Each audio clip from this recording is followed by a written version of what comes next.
Good evening, everyone. I want to thank you for sticking with us throughout the day and being here for this press availability. I'd like to start by telling everyone that earlier this evening I had an opportunity to speak to President Trump when he called.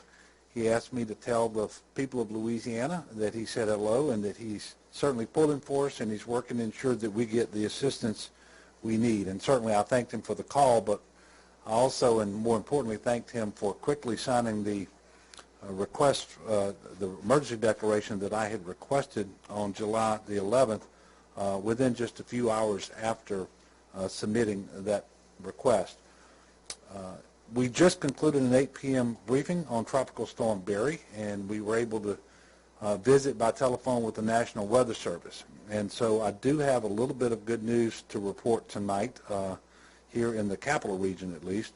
Because of a change in the rain forecast, the crest predictions for many of the rivers have actually gone down.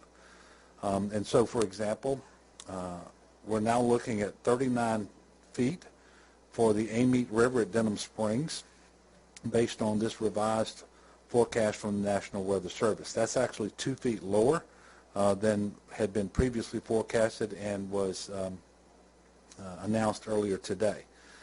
For the Comite River at Jewel Road, similarly, the National Weather Service has revised the forecast, and they're now predicting a crest of 31.5 feet, which is 3 feet lower than the previous forecast that would have rivaled the 2016 levels. However, I should point out that even the revised crest heights qualify as major flooding and present serious threats to life and to property. So I implore you to remain alert and aware. In fact, we are seeing more storm bands begin to make their way over the state. In fact, New Orleans just experienced a very significant band that has caused a severe storm, torrential rain, and actually a tornado warning. These storms are actually expected to continue and strengthen and become more severe throughout the night. And this is going to happen across most of South Louisiana, certainly from New Orleans in the east over to Lafayette in the west. And we should never forget that this system is actually moving from south to north. And so we're going to eventually see significant rainfall in North Louisiana, particularly in northeast Louisiana. So don't let your guard down thinking the worst is behind us, because the National Weather Service is telling us when it comes to rain, the exact opposite is true. We're going to see more rain tonight than we've seen thus far today in most places in South Louisiana. I would also like to tell you that we've addressed the overtopping issues with respect to the levees in Terrebonne Parish and the Montague and DuLarge areas. There is currently no overtopping of the levees taking place in Terrebonne Parish. Additionally, we have addressed the flooding in West Point Lahash in Plaquemines Parish. However, in the Myrtle Grove area of Plaquemines Parish, the back levee is still being overtopped. However, Highway 23 remains open, and we are cautiously optimistic that it will not have to be closed. And as soon as the conditions allow, we will continue to address the back levee in the Myrtle Grove area in Plaquemines Parish. Early tomorrow morning, when it is safe to do so, our crews will, again, as I mentioned, focus their attention on the Myrtle Grove area. The overtopping there has not resulted in flooding of any of the residential areas within the levee system. I also want to tell you that DOTD is working on protecting water from intruding on Highway 90 at the Sherrington Canal at the request of St. Mary Parish. This is a preventive effort more than an emergency response so that we don't lose that road to water intrusion. And I will tell you again, this is not an issue with the levees there. We are comfortable with the assets that we have, that we're going to be able to continue supporting search and rescue evacuations should they become necessary. Tomorrow, weather permitting, we plan to travel to tour some of the areas that have seen the most rain and damage. We will let you know when we have more information on where we were able to go, because it's going to be dependent upon what Mother Nature will allow us to do as we plan to travel by helicopter. As I mentioned earlier today, we will have a 4 p.m. UCG meeting with the press availability to follow. So the main takeaway tonight is that this storm still has a long way to go before it leaves the state. It continues to move too slowly. And some people may think that the threat is over. Some people may be tempted to think that because it was a Category 1 when it came ashore and has already been downgraded to a tropical storm, that it does not present a threat. That is not the case. We still have a significant amount of rain coming our way, not just a significant amount, but heavier rainfall totals than we have seen already today, and that's going to happen overnight. We are expecting flash flooding across a large swath of South Louisiana. Currently, we have about 462 individuals in 27 shelters. And again, for information on shelters, we're asking folks out there to text LA Shelters to 898-211. That's LA Shelters to 898-211, or you can call 211. For more information on road closures, please visit 511la.org. That's 511la.org. So don't let your guard down. Continue to pay attention to the weather and to the local officials, and heed whatever warnings or statements that they make. So with that, we're going to stop and take any additional questions that you may have. Yes, sir. Governor, it does seem like there's kind of a delayed action for this rain. And it's, if you look at the call, it says it'll be out of Louisiana and Arkansas by Sunday night or Monday morning. I mean, what's to come?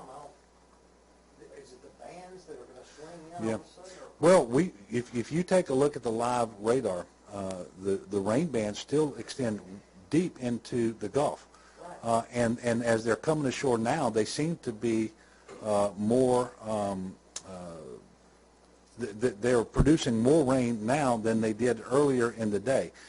We saw that just recently in New Orleans, but if you look at what they anticipate is going to happen over the next several hours, you will see that they are anticipating that those rain bands, once they come ashore, they're not going to dissipate the way they did earlier in the day. They're going to bring much more rain further north into Louisiana, including right here in the capital region, and drop a lot of rain. Every storm is different, and sometimes we want to think we know what to expect from today's storm based on what we've experienced in the past. And we continually learn that lesson, but every storm is different. And my concern is we have a lot of people going to bed tonight thinking the worst is behind them, when in fact that's going to prove not to be the case. And so we're just asking people to remain vigilant. And we, again, just got off the phone with the National Weather Service, and they assure us that we have some flash flooding coming our way across a big portion of South Louisiana. Well, I will tell you, anywhere from the New Orleans area and north of that all the way across to Lafayette. You can't predict precisely where, because you don't know exactly where the bands are going to line up, for how long they're going to dump, and where the next one is going to be behind that one.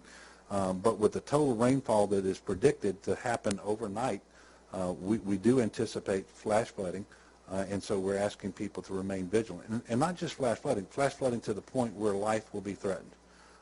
And so we're asking people to be cognizant of that.